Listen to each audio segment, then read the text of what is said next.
Hello everyone, welcome to star IQ. इस lecture में हम बात करेंगे इंपॉर्टेंट जीके और जीएस के एमसीक्यू की, जो कि हमारे आने वाले ग्राम सचिव के पेपर के लिए बहुत बहुत इंपॉर्टेंट होने वाले हैं। आप सभी के लिए कल मैंने 15 क्वेश्चन करवाए थे, आज इस लेक्चर में मैं टोटल 20 क्वेश्चन करवाऊंगा। थोड़ा फेस्टिव सीजन है दोस्तों, इस करके थोड़ा व्यस्त हूं। एक दो दिन के बाद में हम लोग 50 से 100 क्वेश्चन किया करेंगे, थोड़े ज्यादा किया करेंगे, ताकि हम लोगों को हमारे एग्जाम के अंदर इंपॉर्टेंट क्वेश्चनों से जो है हेल्प मिल सके। के अलावा मैंने आप लोगों के लिए पाइथन लैंग्वेज भी स्टार्ट की है, जो कि कंप्यूटर में बहुत बहुत इंपॉर्टेंट टॉपिक है। इवन एचएसएससी का तो फेवरेट टॉपिक है वो, अब तक के सभी एग्जाम में वहां से क्वेश्चन पूछे गए हैं, तो वो भी हम लोग पूरा करेंगे। के साथ ही आप लोगों के लिए पूरे साल का हरियाणा और नेशनल करंट अफेयर का मैराथन क्लासेस में बहुत जल्द लेके आने वाला हूं। Stay tune star IQ YouTube channel subscribe जरूर कर लेना। सभी लेक्चर्स का पीडीएफ फाइल अगर आपको चाहिए तो स्टार आईक्यू पीडीएफ के नाम से टेलीग्राम चैनल है, इसे ज्वाइन कर लेना आप लोग। बढ़ते हैं आगे। 16वां क्वेश्चन हमारा क्या है आज का, जलोढ़ मृदा के बारे में निम्नलिखित में से कौन सा कथन असत्य है। हमसे पूछा है कि जलोढ़ मिट्टी के बारे में इनमें से कौन सी लाइन गलत रहेगी। तो पहली लाइन इन्होंने दी है, जलोढ़ मिट्टी भारत के सबसे बड़े भूभाग पे पाई जाती है। हाँ, एक बड़े भूभाग पे पाई जाती है, क्योंकि 40% से भी ज्यादा हिस्से पे इंडिया में ये मिट्टी है। गंगा और ब्रह्मपुत्र के मैदानों में है ये मिट्टी, तो ये तो लाइन ठीक हुई, असत्य तो नहीं हुई। आंसर तो ये नहीं हो सकता। यह मृदा काफी उपजाऊ होती है। हाँ जी, ये लाइन भी ठीक हुई, बिल्कुल उपजाऊ होती है, बहुत उपजाऊ होती है। भारत में सबसे ज्यादा ये पंजाब राज्य के अंदर पाई जाती है, और यहां पे प्रति हेक्टेयर के मामले में आप खुद देख लो, कपास ज्यादा होती है, गेहूं ज्यादा होते हैं, चावल ज्यादा होते हैं प्रति हेक्टेयर के मामले में। नाइट्रोजन की कमी होती है। हाँ जी, भारत की सभी मिट्टियां उनमें नाइट्रोजन, फॉस्फोरस और ह्यूमस बोलते हैं हम लोग गले सड़े पत्तों की खाद को, तो इसकी भी कमी होती है, नो डाउट। इसमें कले की मात्रा काफी अधिक होती है, और यह नमी, ये नाम नहीं, नमी है, नमी को ज्यादा समय तक रख सकती है। नहीं जी, ये गलत है। नमी को ज्यादा समय तक रख सकती है काली मिट्टी, जिसको हम लोग बोलते हैं जल भरण की क्षमता सबसे ज्यादा होती है। तो ये लाइन गलत हुई है या असत्य हुई है, तो इस क्वेश्चन का आंसर भी क्या हो गया हमारा, डी ऑप्शन हो गया। आगे बढ़ते हैं हम लोग। तो निम्नलिखित में से भारत का सबसे कम ऊंचाई वाला क्षेत्र कौन सा है। सबसे कम ऊंचाई वाला क्षेत्र पूछा है, इसका मतलब है समुद्र तल से ऊंचाई पूछी है उन्होंने। तो ए ऑप्शन हम लोग पढ़ते हैं, तो क्या है, कुट्टानाद केरल। दूसरा है सौराष्ट्र, कर्नाटक नहीं आना चाहिए, यहां पे है गुजरात, ठीक है, सौराष्ट्र पड़ता है गुजरात का एरिया। और कोरोमंडल तल तमिलनाडु सही है, मालाबार केरल। तो इसमें सबसे कम ऊंचाई वाला है कट्टूनाद केरल का, यानी कि ए ऑप्शन सही है। समुद्र तल से केवल 2.2 मीटर नीचे है ये, ठीक है। और केरल केल आपूजा और कोटायम जिले के अंतर्गत आता है ये एरिया। भारत की स्थलीय सीमा कितने देशों से लगती है। भारत की जो स्थलीय सीमा, बहुत ही सिंपल सा क्वेश्चन है, आपको आता भी होगा, इसका आंसर भी पता होगा। 7 से लगती है, 7 देशों से लगती है, बी ऑप्शन सही है। टोटल अगर बात करता हूं मैं 15,106 किलोमीटर है। इसमें 92 जिले शामिल है, 17 राज्य शामिल है। और देश कौन कौन से हैं, पाकिस्तान है, बांग्लादेश है, चाइना है, नेपाल है, म्यांमार है, भूटान है और अफगानिस्तान है। सबसे कम तो अफगानिस्तान के साथ है, तकरीबन 106 किलोमीटर के आसपास। और बांग्लादेश की तो लगती है सबसे ज्यादा, 4096 किलोमीटर लगती है, याद रखना आप लोग। आगे बढ़ते हैं। क्षेत्रफल के मामले में निम्नलिखित में से कौन सा देश भारत से बड़ा नहीं है। क्षेत्रफल के मामले में ऑस्ट्रेलिया भारत से बड़ा है, बिल्कुल। ब्राजील भी है, कनाडा भी है, इंडोनेशिया नहीं है। तो इस क्वेश्चन का डी ऑप्शन जो है वो बिल्कुल ठीक रहेगा। दुनिया में सबसे बड़ा देश है क्षेत्रफल के मामले में रशिया, फिर Canada, America, China, Australia, Brazil, ये देश भारत से पहले ही आते हैं। और 7वें नंबर पे जो आता है हमारा भारत आता है, याद रखिएगा। इनकी सीरीज ऐसे नहीं भी हो तो चलेगा, लेकिन मैं वैसे बता रहा हूं, भारत जो है वो 7वें नंबर पे आता है, और पहले नंबर पे जो आता है वो कौन सा आता है, रशिया आता है। बस इतना याद जरूर कर लेना आप लोग। आगे बढ़ते हैं। तो भूटान के साथ भारत के किस राज्य की सीमा सबसे ज्यादा लगती है। अब देखो, असम की भी लगती है, सिक्किम की भी लगती है, अरुणाचल की भी लगती है, पश्चिम बंगाल की भी लगती है, लेकिन इन्होंने पूछा सबसे ज्यादा किसकी लगती है। तो सबसे ज्यादा लगती है इसमें असम की लगती है, ए ऑप्शन सही है। कितनी लगती है सर, देखो कुल तो सीमा है 699 किलोमीटर, जिसमें असम की है 267, अरुणाचल प्रदेश की कितनी है 217, पश्चिम बंगाल की कितनी 183, और बात करते हैं सिक्किम की तो केवल ही 32 किलोमीटर। सबसे कम पूछे तो सिक्किम की, सबसे ज्यादा पूछे तो आपसे असम का जवाब देना है आपको। नोबेल पुरस्कार विजेता रविंद्रनाथ टैगोर का जन्म दिवस किस तारीख को मनाया जाता है? रविंद्रनाथ टैगोर, इनको नोबेल प्राइज मिला था 1913 के अंदर गीतांजलि के लिए। इनका जन्म दिवस मनाया जाता है हर साल 9 मई को। बहुत फेमस है और इन्होंने तकरीबन 2230 से भी ज्यादा गीतों की रचना की है। और रविंद्रनाथ टैगोर ने भारत और बांग्लादेश के राष्ट्रीय गानों की रचना भी की है। पश्चिम बंगाल और बांग्लादेश में तो बहुत अच्छे से इसे मनाया जाता है।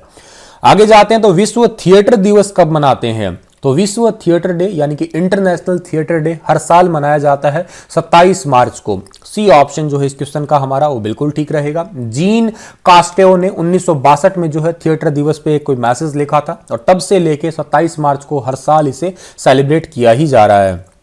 जीवाणुओं को नष्ट करने के लिए निम्नलिखित में से किस गैस का प्रयोग किया जाता है? जीवाणुओं को नष्ट अगर करना हो तो देखो, नियॉन का यूज हम लोग नहीं करते। नियॉन एक है तो हालांकि आपकी बहुत क्या कहते हैं नॉन रिएक्टिव टाइप की गैस ही है, लेकिन इसका यूज करते हैं हम लोग लैंप बनाने में। ठीक है, लैंप बनाने में। हाइड्रोजन का तो खैर कैसे यूज कर सकते हैं, इसे जीवाणु छोड़ो आदमी नष्ट हो जाएंगे। ठीक है, ऑक्सीजन तो हम लोग इसे जीते हैं ही। क्लोरीन का यूज किया जाता है। क्लोरीन को हम लोग टीयर गैस यानी कि आंसू गैस जो होती है उसमें भी यूज किया जाता है। इसका क्लोरीन को पानी साफ करने के लिए भी यूज किया जाता है और फूलों का रंग उड़ाने के लिए भी क्लोरीन का ही यूज किया जाता है। आगे जाते हैं, अगला क्वेश्चन हमारा क्या रहेगा? कहां काम करने वाले व्यक्तियों को ब्लैक लंग रोग हो जाता है?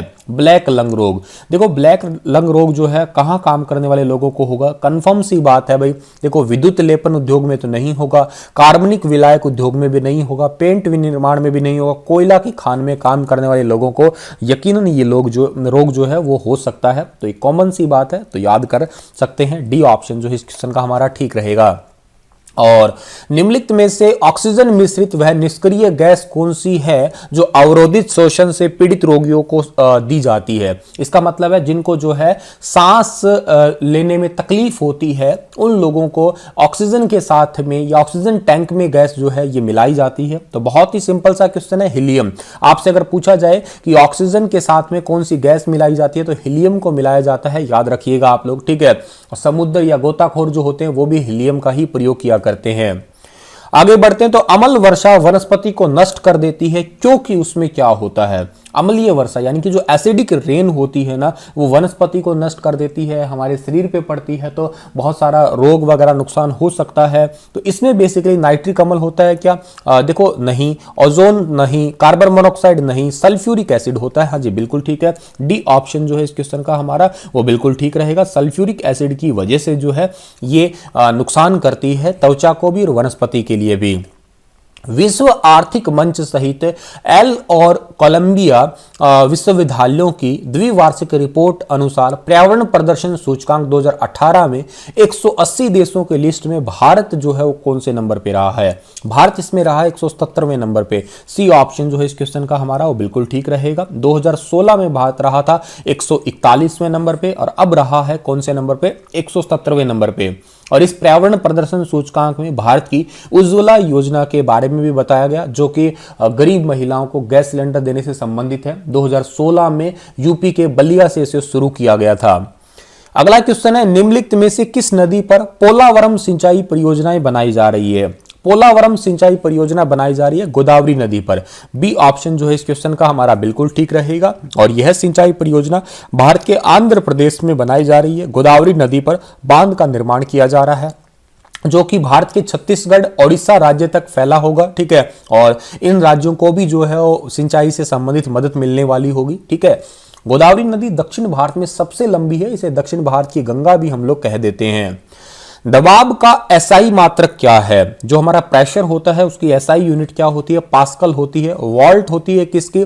देखो, एक हमारे पास में वोल्ट है, ये है हमारे पास में पावर की यूनिट। ठीक है, वॉट भी इसे हम लोग कहते हैं। ठीक है, इलेक्ट्रिक वोल्ट या बल्ब हम लोग वाल्ट में मापते हैं। वोल्ट वैसे एक तो होती है वाट। ठीक है, वाट होती है पावर की, वोल्ट होती है वोल्टेज की। ठीक है, वोल्टेज याद रख लेना आप लोग। वाट और वोल्ट थोड़ा सा फर्क है, ध्यान रखना। ओम होती है रेजिस्टेंस की, एम्पियर होती है करंट की, पास्कल होती है प्रेशर की, ये याद रखना आप लोग। आगे बढ़ते हैं, अगला क्वेश्चन हमारा है कि स्वतंत्र भारत के पहले स्वास्थ्य मंत्री कौन थे?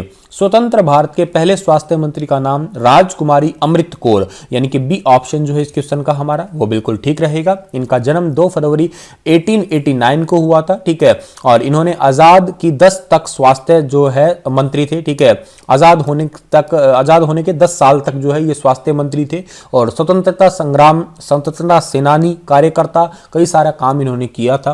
राजकुमारी अमृत कौर आहलूवालिया ये स्वतंत्रता संग्राम होने के साथ साथ भारत के पहले स्वास्थ्य मंत्री का भी कार्यभार संभाला था। और महान भारत कवि और नाटककार महाकवि कालिदास ने निम्नलिखित में से कौन सी पुस्तक नहीं लिखी? अब कौन सी पुस्तक नहीं लिखी ये पूछा है हमसे, तो देखो ए ऑप्शन है शकुंतला लिखी है, ठीक है। और बी ऑप्शन यहां पे दिया क्या है, मालती माधवा, ठीक, डी ऑप्शन सॉरी मालती माधवा, सी ऑप्शन है ऋतु संहार और बी ऑप्शन यहां पे दिया है मालविका अग्निमित्रम। तो ये तीनों तो ऊपर वाली लिखी है, मालती माधवा जो है ये नहीं लिखी है। तो डी ऑप्शन जो रहेगा इस क्वेश्चन का हमारा वो बिल्कुल ठीक रहेगा। और इन्होंने मेघदूत में मध्य प्रदेश के उज्जैन शहर का बहुत वर्णन किया है, वो भी आप याद रख लेना। मालती माधवा किताब इनकी नहीं लिखी हुई है, ये बात आप याद कर लेना। निम्नलिखित में से किस प्रकार के बैंक खाते पर खाता धारक को कोई ब्याज नहीं मिलता है? तो ब्याज किस पे नहीं मिलता? करंट अकाउंट पे नहीं मिलता है। भाई देखो, करंट और सेविंग दोनों एक जैसे ही होते हैं, बस ऐसा होता है कि सेविंग में पैसे निकालने की लिमिट होती है, लेकिन करंट में पैसे निकालने की डालने की कोई लिमिट नहीं होती है, इस पे कोई ब्याज नहीं मिलता है, बस इतना याद रखना। निम्नलिखित में से किस शहर में यूनियन बैंक ऑफ इंडिया का हेडक्वार्टर है? तो यूनियन बैंक ऑफ इंडिया का हेडक्वार्टर मुंबई में है। जनरली सभी बैंकों का हेडक्वार्टर मुंबई में ही है, तो डी ऑप्शन जो है इस क्वेश्चन का हमारा याद रख लेना आप लोग। 55.43% जो इसका पार्ट है वो पूंजी भारत सरकार के पास में है। इस बैंक का मुख्यालय महाराष्ट्र के मुंबई शहर में है और लगभग 25,630 कर्मचारी इस बैंक के अंदर काम करते हैं। Cricket world cup the Indian challenge किताब के लेखक कौन है? Cricket world cup the Indian challenge किताब के लेखक कौन है भाई? ए ऑप्शन है हर्षा भोगले, बी ऑप्शन है संजय माजरेकर, सी ऑप्शन है नरोत्तम पुरी, डी ऑप्शन है आशीष रे। तो इस क्वेश्चन का सही आंसर रहेगा आशीष रे जो है वो cricket world cup the Indian challenge किताब के लेखक हैं। भारत की सबसे बड़ी झील बैम्बीनाथ झील लंबाई की दृष्टि में सबसे बड़ी है और वैसे हम लोग चिल्का तो कहते ही हैं। ये किस राज्य की है? तो ये है केरल राज्य की है। ए ऑप्शन जो है इस क्वेश्चन का हमारा वो बिल्कुल ठीक रहेगा। अधिकतम लंबाई 96 किलोमीटर है और इसका तह क्षेत्र जो है वो 1512 वर्ग किलोमीटर है, याद रखिएगा आप लोग, ठीक है। और इस झील में जो है नेहरू कप का आयोजन भी करवाया जाता है जो कि नौका दौड़ से संबंधित है। 2019 के चुनावों के बाद निर्वाचित लोकसभा कौन सी लोकसभा है? तो ये भी एक बहुत ही सिंपल सा क्वेश्चन है। 17वीं लोकसभा है और लोकसभा के स्पीकर का नाम ओम बिरला है, ये भी बात आप याद रखना। इसी के साथ ये लेक्चर समाप्त होता है, फिर हाजिर होऊंगा कुछ ज्यादा क्वेश्चनों के साथ में। तब तक आप हंसते रहना, मुस्कुराते रहना। Stay happy, stay healthy.